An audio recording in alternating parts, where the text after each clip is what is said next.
And these geese, as they're sliding coming in, what it does, it replicates, and look to me is geese, what I'm trying to replicate is birds that come in and are try moving to the food, that we told them that the food source isn't here.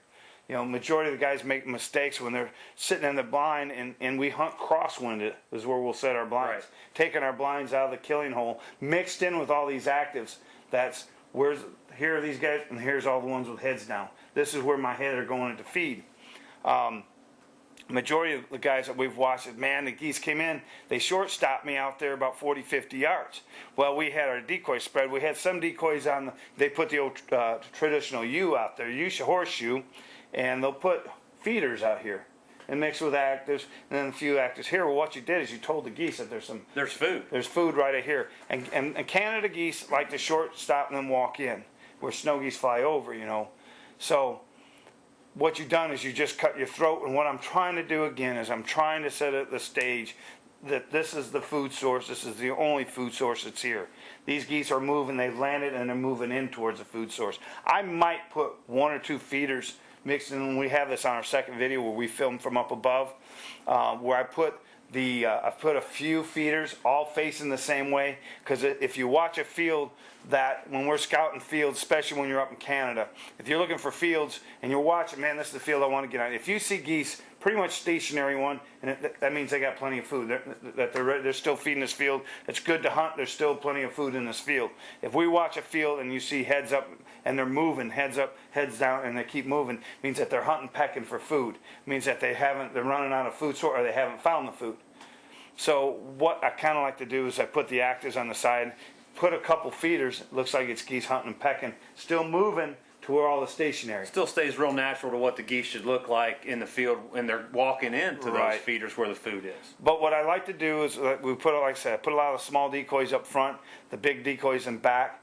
And one of the things I think it works so well is because I think, in my opinion, when the geese come in, I still believe there's a depth perception. Now, a lot of guys tell me that geese don't have depth perception. Then again, I have never cut a goose's eye open. I haven't had a goose talk to me yet. I go on our deduction, our experiences of what we've seen in the field, take note of the different things that we've seen, and I've had better luck of finishing geese in mid-season that would suck in, and I believe if the big decoys are small here, that it gives the illusion that we need to be tighter.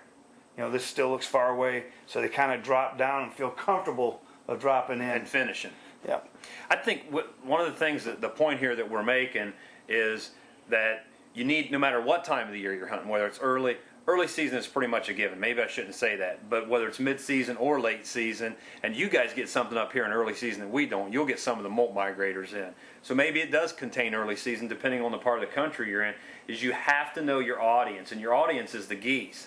If you go to the middle of your season and you have all stale birds or all local birds still because it's been 70 degrees in Canada and you haven't got any migrants, you don't want to employ what we normally employ in our home area or your home area for mid-season tactics. Right. Bigger decoy spreads, etc., more aggressive calling.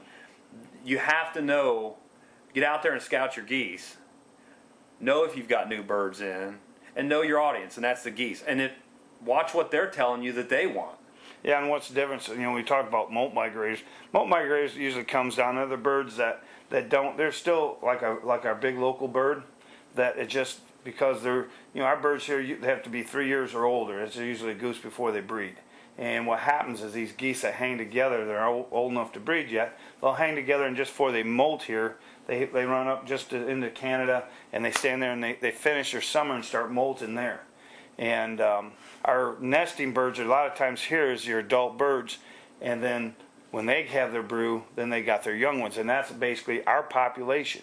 Now what has happened is, and we'll watch in about the second week of September, I watch my winds consistently. Mm-hmm. And as soon as I have, you'll see a good 3 days of north wind, I tell guys, man, I'm going to get out there because we're going to get those molt migrators. And like I said, they're the first ones. They're just past our upper peninsula. They're into Canada. When they'll take that north wind and follow down, and everybody will call. And they just show up overnight. And a good prime example in your early season, if you're out at night at 11, 12, 1 o'clock at night, you hear geese in the air, you better be hunting the next morning because you just got new birds in the area. We'll hear that. Guys will call each other and say, dude, the moat migrators are here. The moat migrators are here. They're still like our local birds. They just haven't, they don't nest up and they don't mate yet, so they jump up to there. Now, there's a huge difference between those, though, and what we get pretty much here is called the James Bay flock. And those that's your flight birds, right? And they are very aggressive. They've the big numbers, and they take the aggressive calling. Absolutely, and I know that's the same bunch that we get through us too, as the James Bay birds are what come down through us, and we find the same thing. Bigger decoy spreads, not huge. This is usually what they carry. Yeah, James Bay geese. That's usually what they carry on them. and you know what? Those are special. We could do another segment on some trophy hunts that we do down home.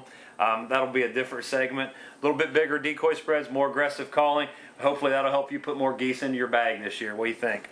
Absolutely, and just pay attention to what's going on. Read the birds, read the birds, read the birds. It may be calling one day, it may be flagging the next to get them all the way in and finish them the right way. Absolutely, and when you find that one key on those mid-season birds that's working, stay on it till they hit the ground. And then shoot them. Absolutely. Hey, thanks, buddy. Appreciate it. My pleasure. www.FowlFighters.com, LynchMobCallsIncorporated.com. Come join the brotherhood. We'll see you in the field.